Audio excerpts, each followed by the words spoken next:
Hello, welcome back to the channel. My name's Eddie and this is the new 2024 Nissan X-Trail. Now, as you'll find in this review, this new X-Trail is handsome, well made and surprisingly lush inside. The Nissan X-Trail is more appealing than ever and it comes with plenty of variety. Designed for buyers looking to upsize from the likes of a Qashqai, either through having a larger family requiring the 7 seats, or even something that's more adequate for towing. No doubt it'll feel really reassuringly familiar and chunkier at the same time. If you like car reviews like this and other car content, why not click subscribe to the channel for more car reviews like this and other car content. But for now, let's dive into the review of the new 2024 Nissan X-Trail. The latest X-Trail offers sharper styling and a more aggressive look, which Nissan will hope to encourage other potential customers away from potential rivals. It's taller, bolder and less Qashqai than the previous model, although with that signature Nissan family grille, you can still tell it's an X-Trail. Everything about the X-Trail's new design is more square than before. Down the side it's more slab-like.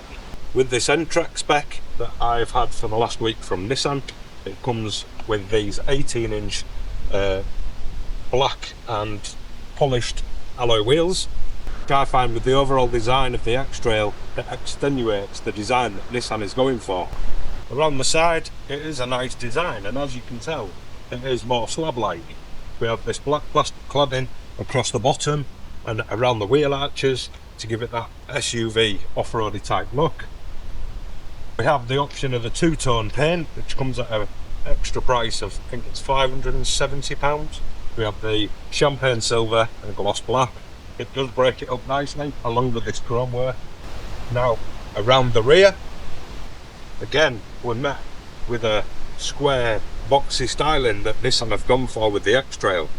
We have a nice gloss black spoiler at the top here with a top level brake light. We have the X-Trail script, E-Force and E-Power, because this model is the 4-wheel drive. We have some nice chrome work across the rear bumper, LED tail lights, part of the tailgate and that wrap around the side of the car, and overall it just works. It's a very nice design and I actually think it's a cracking looking family SUV. Now let's go check out what powertrains are available with this new X-Trail. Now in the X-Trail you don't have a powertrain choice as such with the new X-Trail. It's more of a choice of hybridization. The X-Trail offers 2 types of hybrid tech, the first of which is a mild hybrid. This option produces 161 brake horsepower from a 1.5 turbocharged 3-cylinder petrol engine that's mated to a small electric motor to boost its efficiency. There's enough grunt for normal driving, with 0 to 62 mile an hour taking less than 10 seconds, but it does need working quite hard if you're in a hurry. That's where the E-Power comes in. It gets electric car-like acceleration off the line, with again a 1.5 litre turbocharged 3-cylinder petrol engine which produces 201 brake horsepower. It doesn't actually interact with the front wheels directly. The engine charges a battery which then powers an electric motor fit to the front axle. If you want extra pace, there's the 4-wheel drive E-Force variant, which has 2 electric motors, one on the front axle and one on the rear axle. This model produces 211 brake horsepower and a 0 to 62 time in around 7 seconds. For off-roading too, it's a more logical setup, it's more precise and it is more, on point. Now the entry-level 161 brake horsepower mild hybrid is the cheaper option, but the 5-seater only averages maybe 39.8 miles to the gallon. But when you specify the X-Trail with the extra 2 seats to have a 7-seater, the fuel economy figure drops to below 39 miles to the gallon. Now, the 201 brake horsepower front-wheel drive model offers the best fuel economy in the X-Trail, with up to over 48 miles to the gallon. The 211 brake horsepower E-Power 4-wheel drive model offers fuel economy compared to the front wheel drive, where you can expect around 44-45, which is roughly what I've achieved this week with this X-Trail. The Nissan X-Trail range prices start from £37,500, rising to almost £50,000, and that is without adding any options. This model I have to test this week, which is the N-Track spec. It is 4-wheel drive, it has the 7-seat option and also the 2-tone paint. Now as it stands on the road, this starts from £47,220. We have the cost of £520 for the luxury 2-tone champagne silver and gloss black, and then also, as mentioned, the 7th-seat option, which comes in at an extra £1,000. Now we've looked at the cost of the new X-Trail, let's take a look inside and check out the interior and practicality and what that's like. Up front, you'll find it very familiar. It's very Nissan Qashqai.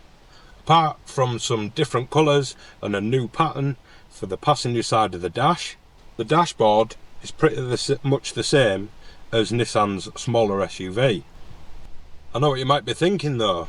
You might hope to get more for the price premium over the Qashqai, but to be honest, there is very little to genuinely complain about. Other cars in its class may have a more avant-garde style, but the new X-Trail hardly looks dated. We have soft touch materials as far as the eye can see, and the practical usability is far more considered than in any other modern cars. It's great to see that the climate control panel still uses nice chunky buttons, and on top of that there is very little fingerprint and dust attracting glossy black plastics. The centre console is the biggest difference from the Qashqai, with its floating design and underneath storage. We have generous cup holders, a wireless charging pad, 12-volt socket, USB-A and USB-C socket, stop start. We have a nice little rotary dial here to select the drive modes, whether it's off-road, IC, road, eco or sport. We have the little electric flick switch for the electric handbrake, and also the rear seats get a USB-C and a USB-A socket too, which we'll take a look when we go in the back. In here we have a nice large storage compartment underneath the centre armrest. We have reduced size glove box, but you still fit your owner's manual in there and some wipes or things like that. We have decent sized door bins which have enough space for a single bottle. We have a nice leather wrapped steering wheel which is a flat bottom, easily laid out with our media controls on the left and our driving controls on the right, such as radar cruise control, adaptive cruise control and lane keep assist. One thing I will say though is if you are looking into a Nissan X-Trail, please do check the specifications of the different trims, because especially on the lower trim levels they do get decontented quite heavily. For example, the Vizia trim has fewer USB ports and it doesn't even have an infotainment screen, you just get a digital radio. This digital gauge cluster only comes on end connector and up, where instead lower grades use physical analog gauges and a small 7-inch digital display. The X-Trail though is a brilliant place to be, especially if you're in the front. However, as an SUV with an optional third row seats, which as I mentioned earlier, adding the extra 2 seats equates to an extra cost of £1,000. It's one of those cars that you buy for the space offered, and in that respect it might somewhat disappoint, depending on what you compare it with. Compared with other 7-seat SUVs in its class, such as the Kia Sorento, Hyundai Santa Fe and the Skoda Enyaq, the X-Trail doesn't do so well. Granted, with the second row slid all the way back, you do get more legroom than in the likes of a Kia Sorento. As I mentioned, with the rear seat slid all the way back, I do have a nice amount of legroom and a decent amount of headroom. Top spec trims, we do get a panoramic sunroof which obviously reduces the headroom again slightly. If I move this to more the middle, so it may give more usable space for more children, smaller children in the third row seats, still not too bad. It's not touching the back of the seats, but it's getting cramped. There is a little bit of room underneath for my feet. Now, one thing I do like about the X-Trail, it offers 4 points of ISOFIX for children's car seats. Now that is every single seat in the middle row, both outer seats, including the middle, but also the front passenger seat has ISOFIX points. Now these back seats both split in a typical 60-40 split, unless you go for the top spec Techno models where you get the more practical 40-20-40 split. The seats do fold flat, so there's no awkward incline or lip. Now if you did want that little extra boot space for such as a tip run, but you didn't want to put this second row seats down, we can slide them all the way up and it gives us more room in the boot. But that's where it's easy. In this 7-seat variant, it's so easy to put the third row seats up and down, which fold flat into the floor. We do have heated seats on the outer seats, which are not found actually on the door pocket like some are. They're just down here. We have 2 USB sockets. We do have a little temperature adjustment for the fans back here. We have little small mat pockets on the back of the seats. We have the blinds for rear passengers to keep the sun off babies and sensitive people such as gingers. Now, and back here, pull this little cord down here, and the actual centre seat folds flat, which houses your cup holders and a little pocket there for your phone. It is quite comfy, and what I do like, rather than having a seat belt for the middle passenger coming from the ceiling, we have it coming from this side, and it is actually a full over the shoulder, so you don't have to faff around with 2 plugs. Now the X-Trail has a 585 litre of boot space, or reduced slightly to 575 litres if you opt for the e-Power. For comparison against other 7-seat models, the Hyundai Santa Fe has 725 litres and the Kia Sorento has an impressive 813. So the X-Trail is slightly lacking in that space department. If you don't go for the optional third row seats, you do get some nice storage underneath the boot floor. Since the car I have to test has the 7 seats, I just pop these seats up, pull the cord back, save on that one. Now with the third row seats in place, you can see that the boot space is rather small, with space for only maybe a few shopping bags and even a pram in here, maybe a little bit of a squeeze. So now that we've checked out the interior, the practicality and obviously the boot space, let's take a look at the technology side of it. Let's go and have a look at the infotainment screen. With the infotainment, the graphics are nice and sharp, the screen boots up and responds quickly.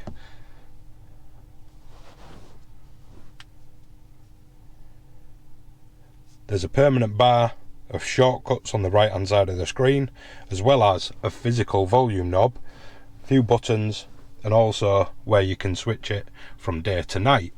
Software is logical and you can customize the home screen. The navigation is decent and easy to use, and also comes with wireless Android Auto and wireless Apple CarPlay. But there's one strange quirk, that the vehicle settings have to be adjusted through the instrument cluster rather than the typical in the infotainment screen. You have to use the toggle switches to adjust your vehicle settings. One thing I did forget to mention is that also we do have electric adjustment on the driver and passenger seat. 8-way on the driver, 6-way on the passenger. And what I do like is that when you switch the car off and open the door, the seat electrically folds back to a position that's easy for you to exit the vehicle. And then obviously when you get in, you do have the function that it remembers what your seat setting was, as well as 2 preset settings. so I could have one for me and one for the wife. Very well thought out, Nissan. Thumbs up. So out on the road in the new X-Trail. Now I've found if you do like your cars softly sprung, then you'll really get along with the Nissan X-Trail. The X-Trail proves an excellent shield from imperfection, only thudding through the worst of potholes. It's well controlled too. Despite its soft suspension, it never feels floaty, and you never seem to get the side-to-side imperfections or the undulations and things like that. Sticking to the smaller 18-inch wheels like we have on this N-Trek trim, it does offer the best levels of comfort, which if you opt for the Techna or Techna Plus trims, you do get 20-inch alloy wheels, which does disrupt the ride slightly. It's a bit more harsh over bumps. As with any SUV and 7-seater, the X-Trail was never designed for offering driver thrills. And that does show on a twisty road. Body control is okay, but the light, slow steering makes it a bit more tricky to place on the road. During spirited driving, it's hard not to find the limit to grip, and it doesn't take much use of the accelerator pedal to push it wide through a corner. Opting for the e-power though with the 4-wheel drive, it does keep the understeer under control. Adaptive cruise control and blind spot monitoring is available across the range. But if you want to take full advantage of Nissan's full automated suite called Pro Pilot, you must upgrade to at least the Techna trim. That adds active lane following, automatic speed limit adjustment and Navilink, which is what will slow the car down through bends on its own. The adaptive cruise control is generally fairly smooth and anticipates things well, but also it's not perfect, and the car is a touch jerky when at low speeds and coming to a complete stop. It could also do with speeding up slightly, especially when changing lanes. The lane keep assist is unintrusive, and it's fairly easy enough to turn it off too. So the question is, should you buy an X-Trail? The X-Trail offers a great blend of up-to-date tech and space, enough seats and space for most families, with room to spare. With all the base models starting from around £37,000, it's generously spec'd. But if you really want luxury and take advantage of all the mod cons available with the new X-Trail, you can easily spend upwards and over £48,000, and that's even before options. Even with all-wheel drive, the X-Trail probably won't take you to places that a Defender can. But then again, what can? But what the X-Trail does do well is provides comfort and economy without breaking the bank. I hope you enjoyed this review of the latest Nissan X-Trail. Let me know in the comments what you think of the new Nissan X-Trail, and if you would consider owning one. Please do give this video a like. It really does help out the channel. If you like car reviews like this, please do subscribe and turn those notifications on so that you don't miss another upload. So thank you very much for watching, and I shall see you next time.